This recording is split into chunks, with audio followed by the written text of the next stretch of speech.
Okay. हर्ष एक बार please confirm कर देना, ऑडियो वीडियो में कोई प्रॉब्लम तो नहीं है ना? ठीक है, 1 मिनट। हाँ, मैसेज डाल दे।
चलो भाई, अपने क्लास शुरू करते हैं। सो अपने वाइल्ड लाइफ प्रोटेक्शन एक्ट पढ़ रहे हैं, जिसके अंदर आई थिंक अपने 2 लेक्चर कर चुके हैं। और अब जो है अपने इसका तीसरा लेक्चर करेंगे, जिसमें अपना आज का जो टॉपिक है वो है सेंचुरीज, वाइल्ड लाइफ सेंचुरीज जिनको अपने बोलते हैं।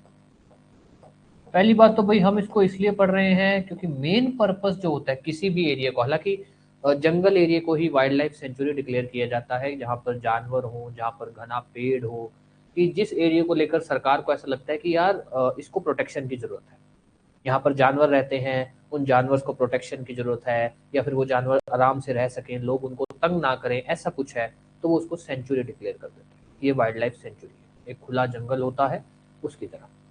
सेंचुरी की तरह ही नेशनल पार्क भी होता है। ठीक है। हालांकि बोला जाता है कि सेंचुरी बड़ा एरिया होता है as compared to national park. Sanctuary के बारे में अगर अपने बात करें तो भाई सेंचुरी डिक्लेयर करने की पावर किसके पास है? State government. स्टेट गवर्नमेंट, ध्यान देना, शुरू में मैंने बोला था कि ये जो एक्ट है ये सेंटर और स्टेट दोनों में चलता है, मतलब दोनों के पास इसके में पावर है, ऐसा नहीं कि सिर्फ सेंटर के पास पावर है। तो डिक्लेयर करने की पावर किसके पास है? स्टेट गवर्नमेंट के पास। अब बात आती है फिर डिक्लेयर किया क्यों जाता है? एक, एज यूजुअल एनिमल कंजर्वेशन, या एनिमल नहीं बोलेंगे, वाइल्ड लाइफ कंजर्वेशन, पेड़ पौधे सब चीजों पे, सब चीजों के लिए। उसके अलावा भी कोई और कोई क्या और भी बहुत चीजें हैं। अगर किसी एरिया को सेंचुरी डिक्लेयर कर दिया है तो वहां पर अगर आपको अंदर जाना है तो आपको परमिशन चाहिए। ऐसा नहीं है कि आप कोई भी पर्सन वहां जा सकता है। आप वहां पे वेपन लेके नहीं घुस सकते हो, वहां पर आग नहीं लगा सकते हो, इवन एक पौधे पेड़ को भी आग नहीं लगाया जा सकता। तो कई चीजों की उसमें रेस्ट्रिक्शन आ जाती है, और वो रेस्ट्रिक्शन किस पर्पज से है? एज यूजुअल कंजर्वेशन के लिए, प्रोटेक्शन के लिए। वहां से अगर आपको कुछ पेड़ काट के लाना है, पौधा लाना है, कुछ भी लाना है, तो आपको परमिशन चाहिए, ऐसे नहीं आप ला सकते हो। मेन पर्पस ये है। बट उसके अलावा भी क्या क्या है सेंचुरी को लेकर? जो अपना वाइल्ड लाइफ एक्ट है उसके अंदर जो बातें हैं, एक तो ये कि भाई अगर सेंचुरी डिक्लेयर किया जाएगा तो उसके इफेक्ट क्या होंगे। उसके अलावा मेन बात आती है कि क्या होता है जब भी किसी एरिया को सेंचुरी डिक्लेयर किया जाता है। फॉर एग्जांपल मान लो आपका शहर ऐसा है जहाँ पे आसपास है कोई जंगल, या फिर कोई पुराना बसा नहीं जानवर वगैरह है, या रणथंबोर के पास है, जयपुर का जो बाहर का एरिया है, ऐसा कुछ है। अब सपोज, अब ऐसा तो होता नहीं सेंचुरी कोई दो, ऐसे जो सरकमफ्रेंस के हिसाब से बोलो तो कोई ऐसी 50-100 मीटर भी होती है, किलोमीटरों के रेंज में होती है कि 10-10 20-20 किलोमीटर का एरिया लिया जाता है। अब सपोज किसी का गांव उसमें आ गया, तो किसी की जमीन को इन्होंने सेंचुरी में डिक्लेयर कर दिया, तो तब क्या होगा? तो एक पॉइंट इसमें यह भी है कि भैया अगर जो जमीन जिसको सेंचुरी डिक्लेयर किया गया है, या जगह जिसको सेंचुरी डिक्लेयर किया गया है, अगर उसको लेकर आपका कोई विवाद है, हिसाब आपने तो इसको सेंचुरी मतलब आपने तो इसको सरकारी जगह डिक्लेयर कर दिया, और हमारा खुद का इसमें इंटरेस्ट है, तो क्या होगा? उसके अलावा सेंचुरी को लेकर, सेंचुरी के ऊपर कंट्रोल किसका होगा? कौन इसको कंट्रोल करे? कंट्रोल मतलब कि भाई कौन आ सकता है, कौन जा सकता है, ये जितनी भी बातें कौन कंट्रोल करेगा? देन कुछ एक छोटी मोटी जो अपने बोल सकते हैं एक तरह से स्पेशल प्रोविजंस। स्पेशल प्रोविजंस, ये कुछ अपने इसको ऐसे ही करके 3-4 पार्ट्स में पढ़ेंगे, जिसके अंदर अगर अपने शुरू से चालू करते हैं डिक्लेयर, सेक्शन 18 इंपॉर्टेंट है। आपसे पूछा जा सकता है कि भाई कोई भी एरिया को सेंचुरी डिक्लेयर किस सेक्शन में किया जाता है, सेक्शन 18 के अंदर। देन कम्स नेक्स्ट पॉइंट, कौन डिक्लेयर करता है, किसके पास पावर है सेंचुरी को डिक्लेयर, मतलब कोई जगह सेंचुरी है या नहीं है, स्टेट गवर्नमेंट। किसके पास पावर है, स्टेट गवर्नमेंट। अब ध्यान देना, कौन सा ऐसा एरिया है जिसको सेंचुरी डिक्लेयर नहीं किया जा सकता, मतलब डिक्लेयर नहीं कर सकते हो, रिजर्व फॉरेस्ट, टेरिटोरियल वाटर्स। ये बातें आपके सेक्शन 18 में लिखी हैं कि भैया स्टेट गवर्नमेंट जो है किसी भी एरिया को सेंचुरी के तौर पर डिक्लेयर कर सकता है, बस रिजर्व फॉरेस्ट और टेरिटोरियल वाटर्स को आप नहीं डिक्लेयर कर सकते हैं। एक बात, क्या रिजर्व फॉरेस्ट नहीं डिक्लेयर हो सकता? बिल्कुल ही नहीं हो सकता, ये एब्सोल्यूट है कि नहीं डिक्लेयर कर सकते। रिजर्व फॉरेस्ट सेंचुरी के तौर पर नहीं हो सकता क्योंकि उसको ज्यादा प्रोटेक्शन की जरूरत है, वहां पर परमिशन वगैरह नहीं होगी। Territorial waters, sir territorial waters को डिक्लेयर किया जा सकता है, पहले नहीं होता था। सेक्शन 26A जिसको अमेंडमेंट से जोड़ा गया, मैं आपको सेक्शन बोल दे रहा हूँ, सेक्शन इंपॉर्टेंट नहीं है, सेक्शन 18 ही इंपॉर्टेंट है बस। सेक्शन 26A जिसको अमेंडमेंट से जोड़ा गया, उसने ये बात बोली कि टेरिटोरियल वाटर्स को आप सेंचुरी के तौर पर डिक्लेयर कर सकते हो, बट आपको पहले सेंट्रल गवर्नमेंट की कंसेंट चाहिए, सेंट्रल गवर्नमेंट की कंसेंट सबसे पहला। किसके पास पावर है डिक्लेयर करने की? State government. कौन से सेक्शन में डिक्लेयर होता है? सेक्शन 18। किस एरिया को डिक्लेयर नहीं किया जा सकता? रिजर्व फॉरेस्ट और टेरिटोरियल वाटर। क्या टेरिटोरियल वाटर को कभी भी डिक्लेयर किया जा सकता है? किया जा सकता है with consent of central government. अब आ जाओ, क्या सेंचुरी के एरिया को कम ज्यादा किया जा सकता है? क्या अल्टर किया जा सकता है? क्या किया जा सकता है? सेंचुरी के एरिया को, एक मिनट, अल्टर किया जा सकता है, किया जा सकता है। कौन करेगा? करेगा स्टेट गवर्नमेंट ही, बट पहले वो अप्रूवल लेगा नेशनल बोर्ड का, national board for wild life जो अपने ने शुरू में पढ़ा था उसका प्रीवियस अप्रूवल। अब ध्यान देना, जो क्वेश्चन पूछे जा सकते हैं, जो बेसिक क्वेश्चन, सेंचुरी किस सेक्शन में डिक्लेयर होगी, सेंचुरी कौन डिक्लेयर करेगा, देन उसके बाद किस एरिया को सेंचुरी नहीं डिक्लेयर किया जा सकता, टेरिटोरियल वाटर्स को सेंचुरी के तौर पर कब डिक्लेयर किया जा सकता है, सेंचुरी के एरिया के ऊपर कम ज्यादा करना है तो कैसे होगा? सर करेगा state government he, but on recommendation of national board. ये बड़े ही डायरेक्ट क्वेश्चन है और उतने ही ज्यादा आने के चांसेस भी है, ये चीज ध्यान रख लें। जितने ये क्वेश्चन डायरेक्ट हैं उतने ही ज्यादा इन क्वेश्चंस के आने के चांसेस भी हैं। अब आते हैं, यहां से चलती है आगे की कहानी। ये बेसिक हो गया भाई नेक्स्ट सेंचुरी के बारे में, जो सेक्शन 18 है वो हो गया। अब आते हैं अपने सबसे पहला एरिया उठाते हैं इसका, कि अगर किसी एरिया को सेंचुरी के तौर पर डिक्लेयर किया जाता है, मान लीजिए मेरी जमीन उस एरिया में आ रही है, अब भाई आप तो मेरे को कंट्रोल करोगे, जा नहीं सकता, आ नहीं सकता, पेड़ नहीं काट सकता, पौधा नहीं काट सकता, ये नहीं कर सकता, वो नहीं कर सकता, मेरे तो दिक्कत होगी, मेरी तो जमीन है उसके अंदर। अब मैं क्या करूं? यहां पर बोला गया कि भैया मैं कलेक्टर के पास जा सकता हूं। अब बात आती है कि भाई किस कलेक्टर के पास जा सकता हूं? जो उस एरिया का कलेक्टर है, जिले के कलेक्टर होते हैं ना, उसके एरिया में अंडर आता है वो सब, या किसी के पास भी। तो यहां पर बोला गया कि स्पेशल इस पर्पस के लिए कलेक्टर अपॉइंट किया जाता है। हालांकि प्रैक्टिकली ऐसा होता है कि वो कलेक्टर जिसके एरिया में वो सेंचुरी पड़ती है ना, वही होता है, बट हम ऐसा नहीं बोलते हैं। हम ऐसा बोलते हैं कि स्टेट गवर्नमेंट इस पर्पस के लिए कलेक्टर अपॉइंट करती है कि भाई अगर आपका कोई भी विवाद है तो आप कलेक्टर साहब के पास आ जाओ। अब सबसे पहली बात, विवाद तो है, कलेक्टर के साहब के पास चले जाएंगे, बात समझ गया मैं, पर बात यह आती है कि भाई मेरे को कैसे पता लगेगा कि आपने सेंचुरी डिक्लेयर कर दी? मान लो मैं लॉ का स्टूडेंट हूँ, मेरे को तो नहीं पता यार सरकार कब सेंचुरी डिक्लेयर कर रही है, क्या कर रही है। मैं तो अपना पढ़ाई कर रहा हूँ, या मैं मान लो अपना व्यापार कर रहा हूँ, मेरा तो मेरी जमीनों से कोई लेना देना ही नहीं है, बस मैंने तो जमीनें ठेके पे दे रखी हैं। अब मेरे को कैसे पता लगेगा? तो पहले आती है प्रक्रिया, कि अगर किसी भी चीज को सेंचुरी के तौर पर डिक्लेयर किया जाता है तो प्रोक्लेमेशन इश्यू की जाती है। प्रोक्लेमेशन एक तरह से नोटिस इश्यू किया जाता है, डिक्लेरेशन की जाती है पब्लिकली कि भाई ऐसे ऐसे करके ये एरिया को सेंचुरी के तौर पर डिक्लेयर किया गया है। अगर किसी को भी कोई भी आपत्ति है, किसी का कोई भी इसमें कोई राइट इफेक्ट हो रहा है वो आकर ऑब्जेक्शन डाल सकता है। अब बात आती है सर प्रोक्लेमेशन किस सेक्शन में है? प्रोक्लेमेशन है आपका सेक्शन 19 है, वैसे तो 19 हाँ 19 ही है, नहीं 20 21 है सॉरी, ठीक है, सेक्शन 21। अब यहां से बात ध्यान रखना, अपने को इसमें सेक्शन नंबर फिर भी इतना इंपॉर्टेंट नहीं है, बट जो इंपॉर्टेंट बात है वो ध्यान रखना कि प्रोक्लेमेशन इश्यू कर दिया जाएगा, पर बात आती है प्रोक्लेमेशन कितने समय में इश्यू करेंगे। सर प्रोक्लेमेशन इश्यू किया जाएगा with in 60 days of declaration. जैसे ही एरिया को सेंचुरी के तौर पर डिक्लेयर कर दिया जाएगा उसके 60 दिनों के अंदर अंदर इश्यू किया जाएगा। और ऑब्जेक्शन का टाइम भी कितना दिया जाएगा? सर ऑब्जेक्शन का टाइम दिया जाएगा 2 मंथ्स, प्रोक्लेमेशन इश्यू होने के 2 मंथ्स।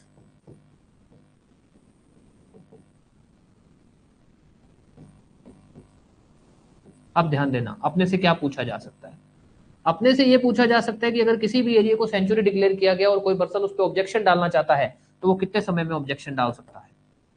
किसी भी एरिया को अगर सेंचुरी डिक्लेयर किया गया है तो प्रोक्लेमेशन कितने समय में इश्यू होनी चाहिए? प्रोक्लेमेशन कौन इश्यू करता है, कौन पब्लिश करता है? कलेक्टर। कौन पब्लिश करता है? कलेक्टर। अब आते हैं आगे की कहानी। मेरे को पता लगा कि ऐसी ऐसी बात है, मैं ऑब्जेक्शन डालना चाहता हूँ। ऑब्जेक्शन किसको डालूंगा? कलेक्टर। क्यों? क्योंकि प्रोक्लेमेशन इश्यू कर रहा है। अब बात आती है ऑब्जेक्शन की। साहब अगर किसी आदमी का राइट इंटरेस्ट हो रहा, राइट अफेक्ट हो रहा है तो वो ऑब्जेक्शन डाल सकता है? डाल सकता है। किसको? कलेक्टर को। ऑब्जेक्शन डाल कौन सकता है? जिसका राइट अफेक्ट हो रहा है।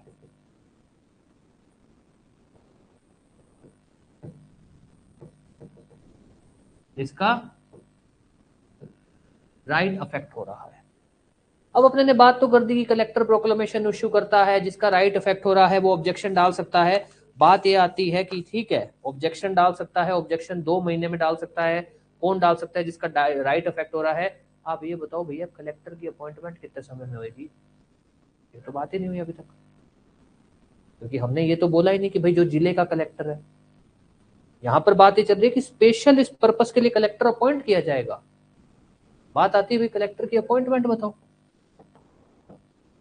वो बंदा, आप ये बोल रहे हो कि वो बंदा कलेक्टर को सब कुछ करेगा या ऑब्जेक्शन डालेगा, कलेक्टर की अपॉइंटमेंट कितने समय में होनी चाहिए? किसी भी एरिया को जब सेंचुरी डिक्लेयर कर दिया जाएगा उसके 30 दिनों के अंदर अंदर, सेंचुरी डिक्लेयर करने के 30 दिनों के अंदर अंदर आप कलेक्टर अपॉइंट कर देंगे इस पर्पस के लिए, within 30 days from notification. कितना? Within 30 days of declaration. किसी भी एरिया के सेंचुरी डिक्लेयर होने के 30 दिनों के अंदर अंदर आप कलेक्टर अपॉइंट करेंगे। Section 18B। दोबारा बात करते हैं। सेंचुरी डिक्लेयर हो गया, मेरा राइट अफेक्ट हो रहा है, मैं किसको ऑब्जेक्शन डालूंगा? कलेक्टर को। कलेक्टर को अपॉइंट कौन करता है? State government. कौन अपॉइंट करेगा? State government. कितने समय में करेगा? 30 दिन। 30 दिन। कलेक्टर कितने समय में प्रोक्लेमेशन इशू करेगा? 60 दिन। अगर मैं ऑब्जेक्शन डालना चाहता हूं तो मेरे पास कितना समय है? 2 महीना। मैं ऑब्जेक्शन किसको डालूंगा? कलेक्टर को। किसको डालूंगा? कलेक्टर को। प्रोक्लेमेशन इशू हो गया, ऑब्जेक्शन हो गया, सेक्शन 21। अब आती है आगे की बात। मैंने ऑब्जेक्शन डाल दिया, अब इसमें जांच कौन करेगा? कलेक्टर करेगा। अगर मैंने ऑब्जेक्शन डाल दिया तो इसमें जांच कौन करेगा? कलेक्टर करेगा। कलेक्टर के पास क्या क्या पावर है? सर कलेक्टर के पास सब पावर है। कलेक्टर पूरा एज ए कोर्ट की तरह काम कर सकता है, एज ए सिविल कोर्ट। कौन से कोर्ट? Civil court. जैसे नहीं सिविल कोर्ट का काम होता है जमीन के राइट देखना कि जमीन आपकी है कि नहीं है, सिविल कोर्ट की तरह। तो बात आती है ऑब्जेक्शन डाल दिया, इंक्वायरी कौन करेगा? कलेक्टर। कलेक्टर के पास पावर्स क्या होंगी ड्यूरिंग इंक्वायरी? पावर्स क्या होंगी ड्यूरिंग इंक्वायरी? जो सिविल कोर्ट की पावर है, जो सिविल कोर्ट की पावर, तो वो जांच वगैरह कर सकता है। अब आती है लास्ट फाइनल स्टेप कि मान लो कलेक्टर जो है वो ये कह देता है कि हाँ यार बात सही है, इस आदमी का अधिकार बनता है, ये जो जमीन है जिसको हमने सेंचुरी डिक्लेयर कर दी है ये जमीन तो इसकी बनती है। मान लो कुछ हिस्सा बनता है, तो कलेक्टर क्या कर सकता है? कलेक्टर उसको वो जगह दे देगा, उसको सेंचुरी के एरिया से बाहर निकाल देगा एक, या फिर उसको लैंड एक्विजिशन का प्रावधान है ना कि उसकी जमीन एक्वायर कर सकता है, उसको पैसा दे देगा जो भी कंपनसेशन बनता है उसका। तीसरा सर वो चीफ वाइल्ड जो चीफ वार्डन है उससे बात कर सकता है और उसको बोल सकता है कि यार सेंचुरी में किसी प्राइवेट आदमी की जगह पड़ रही है, जमीन पड़ रही है, तो अब अपने जमीन एक्वायर भी नहीं करना चाहते हैं और उसको वो मतलब सेंचुरी से बाहर भी नहीं निकालना चाहते हैं, एक काम करते हैं उसको परमिशन दे देते हैं, ये तुम्हारी ही जमीन है, तुम आओ जाओ यूज करो, हम आपको कहीं से भी नहीं रोकेंगे। आपकी जमीन पे जो सेंचुरी को लेकर जो रेस्ट्रिक्शन है वो नहीं लगेगी। तो क्वेश्चन बनता है कि अगर कलेक्टर का ये कहना है कि भैया राइट बनता है उस पर्सन का, तो क्या किया जा सकता है? नंबर 1, उस जमीन को, उस एरिया को सेंचुरी से बाहर निकाल दिया जाएगा।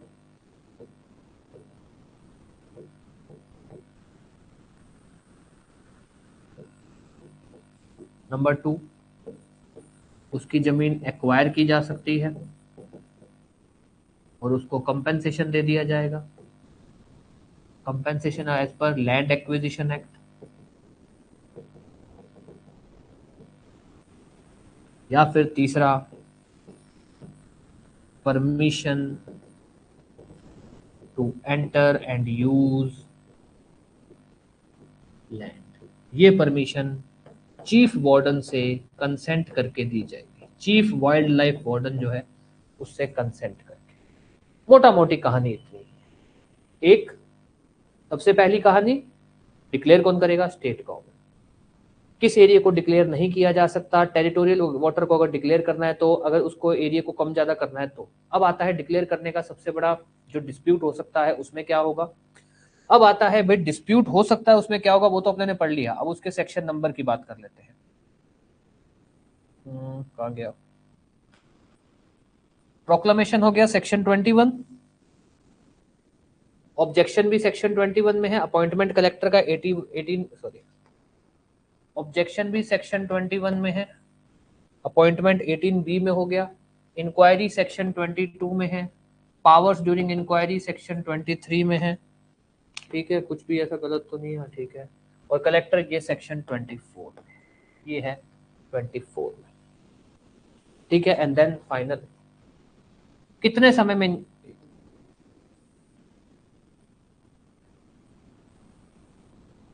टाइम टू कंप्लीट इंक्वायरी, कितने समय में इंक्वायरी खत्म होनी चाहिए, कितने समय में मामला डिस्पोज ऑफ होना चाहिए?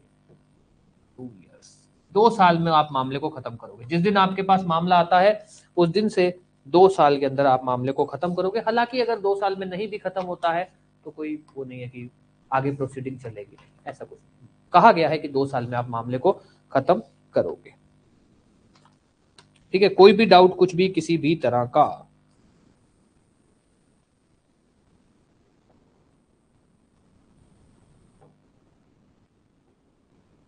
ये पहला पार्ट है, एक सेंचुरी को डिक्लेयर करना, दूसरा अगर कोई भी बंदा इसके ऊपर ऑब्जेक्शन करना चाहता है तो क्या होगा।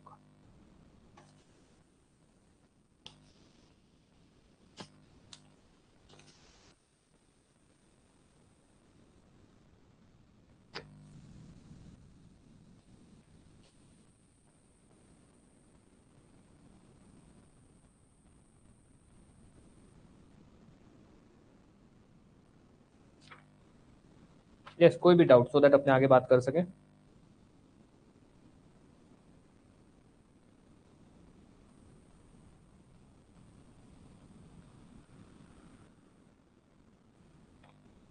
चलिए अब आ जाइए। हाँ जी।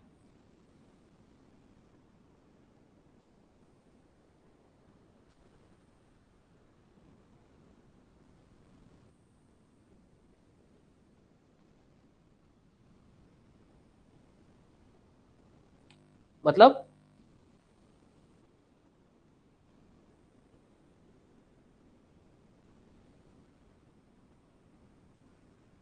रिलोकेट नहीं, उस एरिया को सेंचुरी के उससे निकाल देंगे। जैसे मान लो सरकार ने कह दिया कि भैया ये सेंचुरी है, पता लगता है कि यार ये फलाने आदमी की जमीन है, तो बोल देंगे ठीक है ये जो एरिया है ये सेंचुरी नहीं है, तो जितने भी सेंचुरी के प्रावधान है वो यहाँ नहीं लगेंगे। ये कहा गया है। कंपेंसेशन तो वो अलग है। कंपेंसेशन में क्या होता है, या तो आपको पैसा दे दिया जाता है, अगर आप जमीन मांगते हो तो सरकार आपको कोई भी सरकारी भूमि दे देती है, ये भी हो सकता है। पर जो अपने ने ये बात बोली है ना कि उसको बाहर निकाल दिया जाएगा, मतलब जमीन को बाहर निकाल दिया जाएगा, उसका मतलब ये है कि जमीन तो हटा, इधर से उधर कर नहीं सकते, ऐसा बोल दें कि ये जमीन जो है ये सेंचुरी नहीं है। ठीक है, चलो अब आ जाओ इफेक्ट पे, कि भाई किसी भी चीज को अगर सेंचुरी के तौर पर डिक्लेयर किया जाता है तो क्या इफेक्ट होते हैं।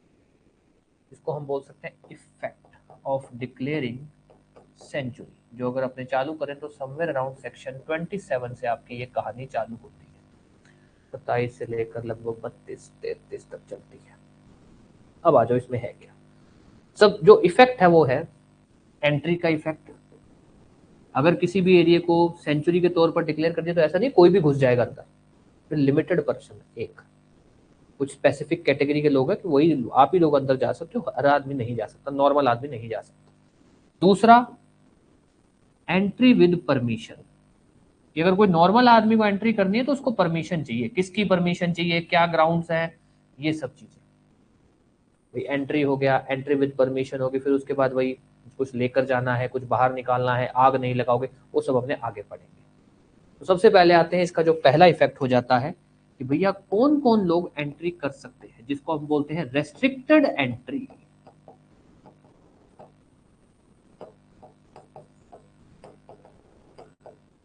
इसमें हम बोलते हैं कि भाई सिर्फ वही लोग एंट्री कर सकते हैं जो पब्लिक सर्वेंट है, सिर्फ वही लोग एंट्री कर सकते हैं जिनके पास परमिशन है चीफ वाइल्ड लाइफ वार्डन की, चीफ वाइल्ड लाइफ वार्डन की, जिनकी जमीन है उस सेंचुरी में, जिनकी उस सेंचुरी में जमीन पड़ती है, जो वहां से निकल रहे हैं पासर बाय, कि भाई वहां सेंचुरी के अंदर से कोई सड़क निकल रही है और वो सड़क के अंदर से जा रहे हैं, तो वहां तो वो कह रहे हैं भाई हम क्या करें, सड़क जा रही है, हम थोड़ी जा रहे हैं। हम तो मान लो जयपुर से कोटा जा रहे हैं तो वो रास्ते में एक सेंचुरी पड़ी और वो सेंचुरी के बीच में से सड़क निकल रहा है, हाईवे निकल रहा है, ब्रिज निकल रहा है, तो ये वो लोग हैं। तो सबसे पहला इफेक्ट है भाई नॉर्मल आदमी नहीं घुस सकता। ये कहा जाता है भैया आपका क्या काम है, घूमने थोड़ी निकलो सेंचुरी में, ऐसे नहीं घूमने के लिए, घूमने के लिए चले गए सेंचुरी है, नो, ऐसा नहीं हो सकता। पब्लिक सर्वेंट है वो जा सकता है, वो भी जिसकी वहां पर ड्यूटी है, ऐसा नहीं कोई भी पब्लिक सर्वेंट, आप जज बन गए तो चले गए वहां पर घूमने की, मैं तो पब्लिक सर्वेंट, जिसकी वहां ड्यूटी है वो, जिसके पास चीफ वाइल्ड लाइफ वार्डन की परमिशन है, या फिर जिसकी उसमें जमीन है या उसका कोई सेंचुरी को लेकर अधिकार बनता है, पासर बाय, यही लोग। सेक्शन 27, सेक्शन 27 कि भाई कौन कौन लोग एंट्री कर सकते हैं सेंचुरी के अंदर, सर इतने ही लोग एंट्री कर सकते हैं। अब आती है बात,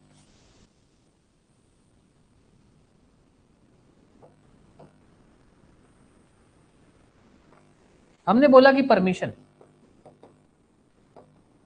परमिशन किसकी चाहिए, चीफ वाइल्ड लाइफ वार्डन की। वो किस ग्राउंड पर परमिशन देगा, वो किस ग्राउंड पर परमिशन देगा कि हाँ आप चले जाओ कोई बात नहीं है, सर वो परमिशन देगा education, research, science, tourism, photography, इन चीजों के लिए वो किस ग्राउंड पर परमिशन दे सकता है, इन सब चीजों के लिए। कि भाई आप एजुकेशन पर्पज से नहीं, मान लो स्कूल वाले एजुकेशन टूर पर ले गए, कोई रिसर्च पर्पज से घूमने जाना चाहते हो तो उसके लिए परमिशन चाहिए। अब ध्यान दे देना, सबसे पहला क्वेश्चन, आपको वाइल्ड लाइफ सेंचुरी में जाने के लिए परमिशन कौन देगा, कौन कौन से लोग हैं जो वाइल्ड लाइफ सेंचुरी में जा सकते हैं। दो क्वेश्चन, ये नहीं पूछा जाएगा बट ये जरूर पूछा जाएगा परमिशन किससे लेनी होती है, चीफ वाइल्ड लाइफ वार्डन से। ये सेक्शन 28, सेक्शन 27 और सेक्शन 28 एंट्री की बात करते हैं। कोई भी डाउट कुछ भी किसी भी तरह का,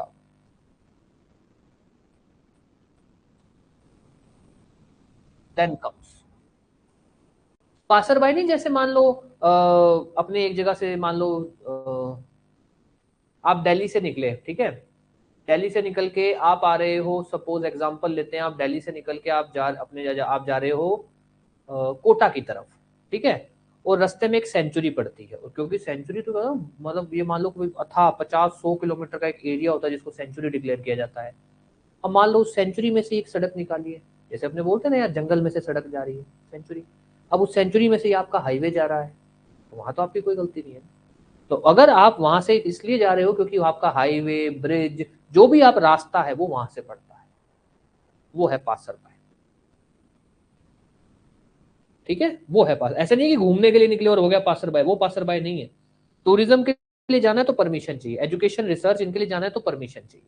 ये हो गया। अब आ जाइए 27, 28, 29, destruction and removal.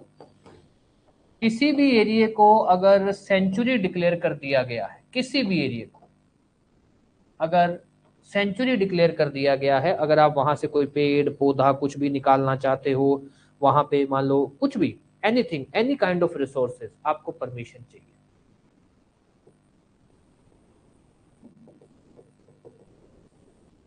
Chief wild life warden, अब सब चीफ वाइल्ड लाइफ वार्डन के हाथ में ही है। चीफ वाइल्ड लाइफ वार्डन के हाथ में, उसी की परमिशन चाहिए आपको। अब ध्यान देना, आपको परमिशन पर्सनल यूज के लिए मिल सकती है, कि भाई आपको कोई पर्सनल यूज के लिए वो चीज चाहिए, जिसको हम बोलते हैं बोनाफाइड पर्पस। और अगर आप बोलो कि आपको कमर्शियल, कि भाई आप वहां से कोई लकड़ी ले जाना चाहते हो ताकि आप आगे बेच सको, नो, नॉट फॉर कमर्शियल। अब ध्यान देना, एंट्री की permission chief wild life warden, किसी भी चीज को ले जाने की permission chief wild life warden. क्या परमिशन कमर्शियल पर्पज से मिल सकती है? नहीं। पर्सनल यूज या बोनाफाइड पर्पज के लिए मिल सकती है? मिल सकती है। पहला इफेक्ट एंट्री, दूसरा इफेक्ट डिस्ट्रक्शन एंड रिमूवल। कोई भी डाउट किसी भी तरह का?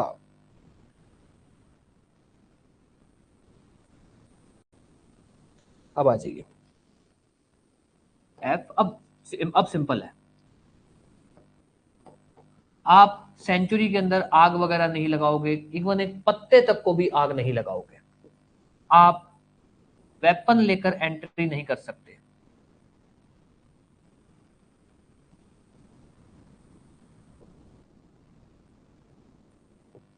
आप किसी भी तरह का, जिसको बोलते हैं chemical,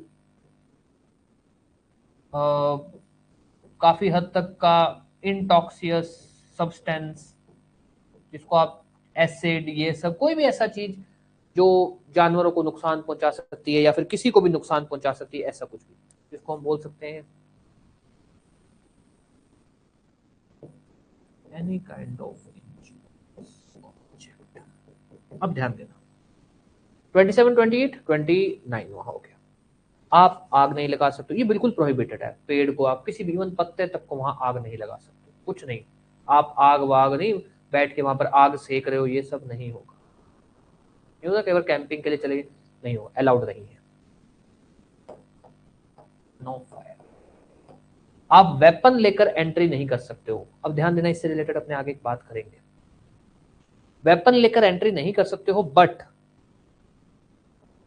chief wild life warden की परमिशन से कर सकते हो। ये बात यहां इसलिए लिखी गई है क्योंकि एक्चुअली क्या है ना, सेंचुरी का कंसेप्ट तो साहब मान लो इस एक्ट से आया, लोग तो वहां पहले से भी रह रहे होंगे, या किसी एरिया को सेंचुरी डिक्लेयर करने से पहले से भी लोग वहां रह रहे हैं। सपोज उस सेंचुरी के अंदर कोई गांव पड़ता है, और उन लोगों, वो लोग काफी पहले से रह रहे हैं, मतलब पहले वो एरिया सेंचुरी था ही नहीं, तब से रह रहे हैं। अब उनके पास वेपन है, वो क्या करें, कहाँ जाए वो बेचारे, उस चक्कर में वो वहां जगह छोड़ दें। तो हम आगे एक प्रोविजन पढ़ेंगे जिसको अपने स्पेशल प्रोविजन नाम से बोलेंगे, कि भाई अगर कोई आदमी है जो उस एरिया में पहले से रह रहा है और उसके पास वेपन है, या फिर उस सेंचुरी के 10 किलोमीटर के एरिया में है और उसके पास पहले से एरिया सेंचुरी डिक्लेयर होने से पहले से है, तो उसको कहा गया कि भैया तुम रख सकते हो, बस परमिशन चाहिए। ये उन्हीं के लिए कहा गया है कि आप एंट्री नहीं कर सकते हो वेपन के साथ, बट चीफ वाइल्ड लाइफ की परमिशन के से कर सकते हो। आप किसी भी तरह का इंजूरियस ऑब्जेक्ट वहां पर यूज नहीं कर सकते हो, ले जा नहीं सकते हो, ये सब। सेक्शन सॉरी 27, 20, 29, 30, 31, 32, 30, 31 और 32, ये चीज ध्यान रख लेना। दोबारा बोल रहा हूं, जो ये इफेक्ट वाला प्रावधान है इसमें सब चीफ वाइल्ड लाइफ वार्डन, दो ही पद है इसमें, कलेक्टर, वाइल्ड लाइफ वार्डन। जो लोगों से रिलेटेड डिस्प्यूट है कलेक्टर देखेगा, जो परमिशन का काम है चीफ वाइल्ड लाइफ वार्डन देखेगा, तीसरा कुछ भी डिक्लेयर करना है स्टेट गवर्नमेंट करेगा। तीन ही लोग हैं इसके अंदर। अब उसके बाद एक क्वेश्चन जो पूछा जाता है, अब यहां से ध्यान दे देना,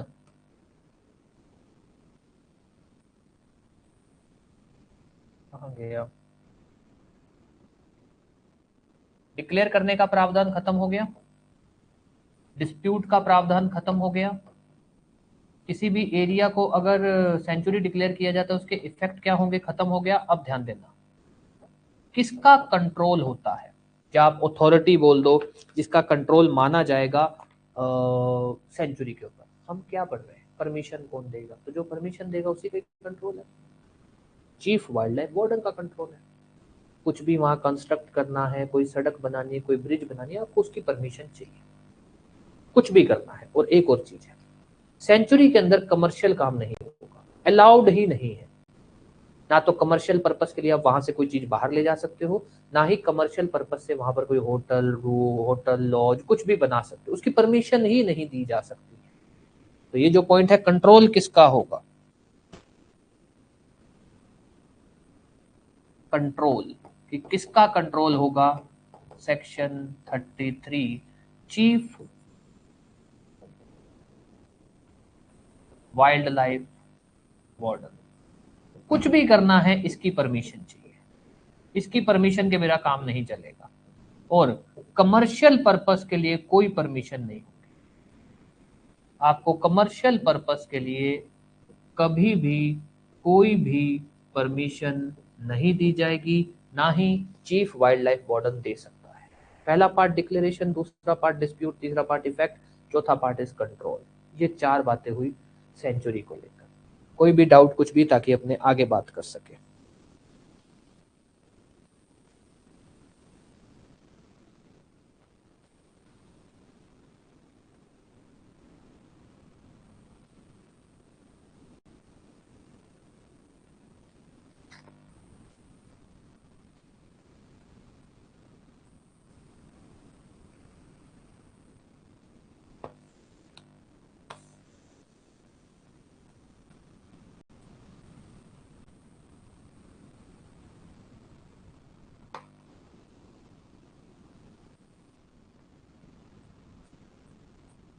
कोई भी डाउट कुछ भी, ताकि अपने आगे बात कर सके।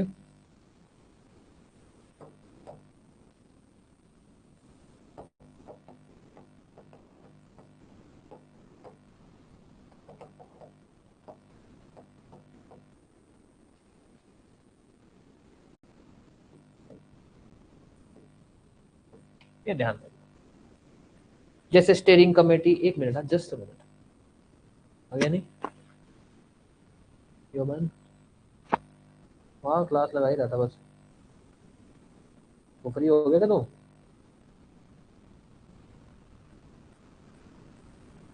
फिर वो अच्छा ठीक है, बस मैं हार्डली 10 मिनट में क्लास खत्म हो जाएगी, फोन करता हूँ। ठीक, सॉरी हाँ, चलो। ये इंपॉर्टेंट है एडवाइजरी कमेटी, जैसे सेक्शन, इसमें इंपॉर्टेंट सेक्शन बता देता हूँ। सेक्शन 18 इंपॉर्टेंट है, सेक्शन 33 बी इंपॉर्टेंट है, उसके अलावा सेक्शन नंबर कोई इंपॉर्टेंट नहीं है। टॉपिक्स इंपॉर्टेंट है, कॉन्सेप्ट इंपॉर्टेंट है, सेक्शन नंबर नहीं है। अब आता है कि भाई ये क्या है, एक कमेटी बनाई जाएगी, किस लिए बनाई जाएगी, वो कमेटी एडवाइस करेगी किसको, स्टेट गवर्नमेंट को, कि भैया आप लोग सेंचुरी को कैसे प्रिजर्व करो, कैसे मेंटेन करो, क्या और अच्छे से उसको इम्प्रूव करो, प्रोटेक्शन करो। ये सब किसको एडवाइस करेगी, state government for protection of sanctuary, for protection of sanctuary. अब बात आती है भाई इसमें होंगे कौन कौन। पहली बात तो इसको बनाएगा कौन, स्टेट गवर्नमेंट। कौन स्टेब्लिश करेगा, स्टेट गवर्नमेंट। एडवाइजरी कमेटी कौन स्टेब्लिश करेगा, स्टेट गवर्नमेंट। अब बात आती है इसमें होगा कौन, सिंपल सा, इसमें कौन लोग होंगे वो अपने लिख लेंगे, आपको जो याद रखने हैं ये ध्यान देना।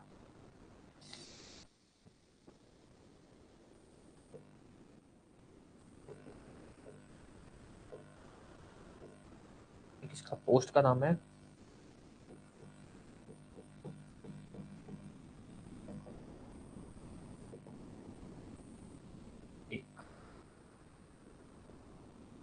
वहां एरिया का जो भी एमएलए है। उसके बाद एनजीओ के लोग हो गए, पंचायती राज हो गए और इंडिविजुअल्स हो गए।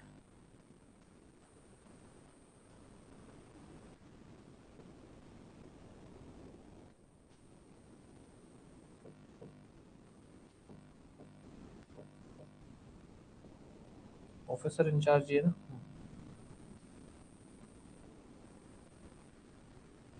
अब ध्यान देना, चीफ वाइल्ड लाइफ वार्डन जो है वो इस कमेटी का हेड होगा। हालांकि चीफ वाइल्ड लाइफ वार्डन या कोई भी ऐसा ऑफिसर जो कम से कम कंजर्वेटर ऑफ फॉरेस्ट पे पोस्ट होती है उस रैंक का होना चाहिए, उससे नीचे नहीं। तो अपने को बस इतना ध्यान रखना है, एक होगा ये जो होगा हेड। उसके बाद आ जाइए एमएलए। वो सेंचुरी जिस एरिया में पड़ रही है उस एरिया का जो एमएलए है वो इसका मेंबर होगा, एमएलए ऑफ एरिया, वो इसका मेंबर हो एमएलए, क्योंकि स्टेट गवर्नमेंट का काम है तो एमएलए को लिया जाएगा। फिर उसके बाद उस सेंचुरी में जो पंचायत पड़ रही है उसके 3 मेंबर होंगे, 3 लोग उस पंचायत में से होंगे। फिर उसके बाद एनजीओ ली जाएगी, उस कोई भी जो एनवायरमेंट वाली एनजीओ है उसमें से 2 लोग। फिर वो लोग जो इंडिविजुअल हैं जो फॉरेस्ट एनवायरमेंट इस चीज के अंदर काम कर रहे हैं वहां से वो 3 लोग। और फिर क्योंकि सेंचुरी एक फॉरेस्ट एरिया है तो वहां पे आईएफएस वगैरह ये सब होते ही हैं, इन्हीं कोई ऑफिसर इंचार्ज बनाया जाता है। हम ऐसे नहीं बोलेंगे आईएफएस, हम ये बोलेंगे कि जो ऑफिसर इंचार्ज है फॉरेस्ट का वो होगा मेंबर सेक्रेटरी, कर्ता धर्ता वही होगा, कर्ता धर्ता वही होगा। अब ध्यान देना, हमको जो याद रखना है कौन सा सेक्शन एडवाइजरी कमेटी की बात करता है। एक चीज, हेड कौन होगा, मेंबर सेक्रेटरी कौन होगा, एक चीज। उसके अलावा मैक्सिमम कितने हम लोग हो सकते हैं, 1 और 3 4, 4 और 3 7, 2 9, 10 और 11, 11। कौन बनाए, कौन अपॉइंट करेगा इनको, स्टेट गवर्नमेंट। इनका काम क्या होगा भाई, स्टेट गवर्नमेंट को एडवाइस करना सेंचुरीज की प्रिजर्वेशन को लेकर। ये एक स्पेशल प्रोविजन है। पहला डिक्लेरेशन, दूसरा लोगों का डिस्प्यूट, तीसरा हो गया इफेक्ट, चौथे में आगे स्पेशल प्रोविजन। पहला स्पेशल प्रोविजन एडवाइजरी कमेटी, दूसरा स्पेशल प्रोविजन क्या है, इम्यूनाइजेशन ऑफ एनिमल। ये क्या है, जितने भी जीव जंतु जो उस सेंचुरी में रहते हैं, जो उस सेंचुरी के 5 किलोमीटर के एरिया में है, livestock within sanctuary, within 5 kilometres of sanctuary, सिर्फ सेंचुरी के अंदर नहीं, उसके 5 किलोमीटर के घेरे के अंदर भी, उन सबको इम्यूनाइज किया। इम्यूनाइज मतलब उन सबकी इम्यूनिटी स्ट्रॉन्ग की जाएगी, टीकाकरण किया जाएगा ताकि कोई बीमारी ना फैल जाए। ये आपसे पूछा जा सकता है भाई लाइव स्टॉक कौन से लाइव स्टॉक को, जो उसके अंदर है या बाहर भी। सर अंदर वालों का तो होगा ही होगा, जो 5 किलोमीटर के एरिया में है उनका भी होगा। तो 2 तरह के लाइव स्टॉक्स का इम्यूनाइजेशन होगा। फाइनली लास्ट सेक्शन जो बात करता है वेपन, पोजेशन ऑफ वेपन। ये कहता है पहली चीज, कोई भी एरिया जब सेंचुरी डिक्लेयर हो जाता है उसके बाद वहां किसी को लाइसेंस नहीं दिया जाएगा, नो परमिशन या लाइसेंस फॉर वेपन नहीं दिया जाएगा। अब बात आती है उससे पहले हैं तो, वो लोग जो इससे पहले हैं तो, सेंचुरी डिक्लेयर होने के बाद आप लाइसेंस देना बंद कर दो कोई बात नहीं, उससे पहले हैं तो यहां कहा गया है पर्सन विद इन सेंचुरी और लाइसेंस है बिफोर डिक्लेरेशन, या वेपन है बिफोर डिक्लेरेशन, या फिर पर्सन विद इन 10 किलोमीटर्स और उनके पास लाइसेंस है या वेपन है, मतलब ऑब्वियस लाइसेंस्ड वेपन है बिफोर डिक्लेरेशन, वो लोग रख सकते हैं with permission of chief warden. Permission एक ही आदमी है, chief wild life warden, wild life warden. क्या पूछा जा सकता है? कौन लोग हैं जो वेपन रख सकते हैं, या कौन लोग हैं जिन पे वेपन रखने पे रेस्ट्रिक्शन है? वो लोग जो सेंचुरी के अंदर है या 10 किलोमीटर के घेरे के अंदर है। क्या वो रख सकते हैं? सर रख सकते हैं, इसकी परमिशन से। क्या कोई भी ऐसा एरिया सेंचुरी डिक्लेयर हो गया उसके बाद वहां पर लाइसेंस फॉर वेपन दिया जाता है? सर नहीं दिया जाता। ये है सेंचुरी, सेंचुरी डिक्लेयर करना, सेंचुरी के सेंचुरी को लेकर डिस्प्यूट, कौन डिसाइड करेगा, इंक्वायरी, इंक्वायरी कितने समय में, ये सब।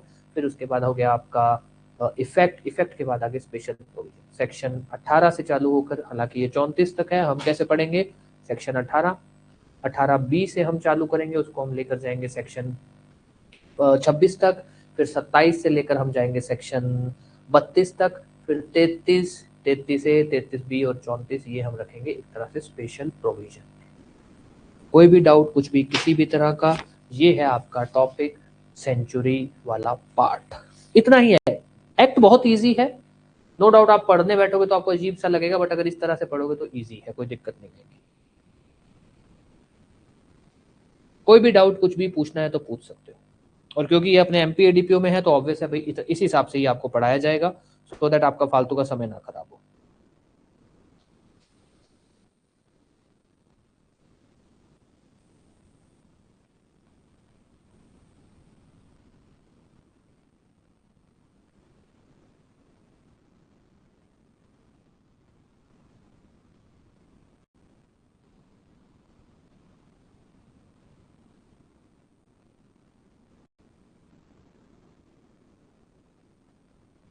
चलिए ठीक है, फिर खत्म करते हैं। नेक्स्ट क्लास आपकी कल होगी। कोई डाउट रहे, कुछ भी रहे तो पूछ लेते हैं।